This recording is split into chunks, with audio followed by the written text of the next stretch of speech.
I love Kevin Costner. Why did 1883's veteran star not like Yellowstone and say no to Taylor Sheridan's offer? Let's unpack Sam Elliott's take on Yellowstone, his rejection of Taylor Sheridan's offer, and how the actor's loyalty to storytelling guides his choices. Ever been handed the keys to a shimmering new gig and just tossed them like yesterday's coffee? That's essentially what happened when Sam Elliott, the season star of 1883, told Taylor Sheridan no thanks to Yellowstone. And not out of arrogance, but out of pure, unfiltered artistic instinct. Back in 2022, Elliott confessed his disdain for Yellowstone on Marc Maron's podcast.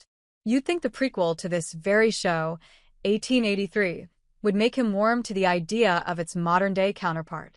After all, it's the same universe, right? Well, not quite. Sam Elliott's take on Taylor Sheridan's Yellowstone. There's something delightfully old school about Sam Elliott. He's the kind of actor who doesn't just read a script.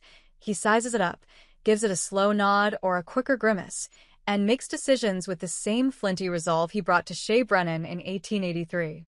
He confessed on WTF with Marc Maron, "I'm not a Yellowstone fan. I don't watch Yellowstone." Now, let's be honest. Who doesn't love Kevin Costner? Elliott said it himself. I love Kevin Costner. There's a lot of good people on the cast. A few of them I've worked with before. Nothing against any of them, but it's just too much like King Dallas or something for me. Yeah, he delivered that praise like a man complimenting a pie while trashing the bakery. T.O. Elliott, Yellowstone reeks of over-dramatized ranchland theatrics. Too much like King Dallas, he sniffed. And he didn't mean that with affectionate nostalgia. He meant backcombed hair, betrayal in every scene, and dialogue marinated in melodrama. For him, Yellowstone felt like a rhinestone-studded rodeo, whereas 1883 was a dust-covered, boots-on-the-ground epic. One is a TV drama, the other is sweat. The offer Sam Elliott cordially rejected, Taylor Sheridan's miss.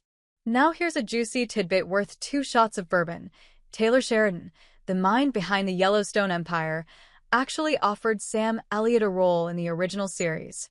But the latter responded with the grace of a Southern gentleman and the conviction of a cowboy poet. Pass. Why? It's the script, stupid? He told the official Yellowstone podcast. Good work for me has always been born on the page first, so it's always about the script, and frankly, we respect that.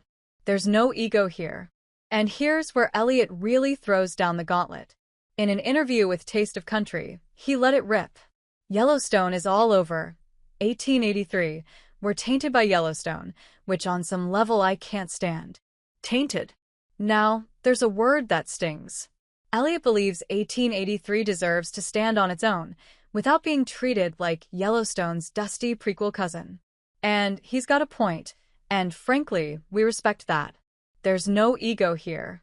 And here's where Elliott really throws down the gauntlet. In an interview with Taste of Country, he let it rip. Yellowstone is all over. 1883, we're tainted by Yellowstone, which on some level I can't stand. Tainted. Now, there's a word that stings. Elliott believes 1883 deserves to stand on its own, without being treated like Yellowstone's dusty prequel cousin. And he's got a point.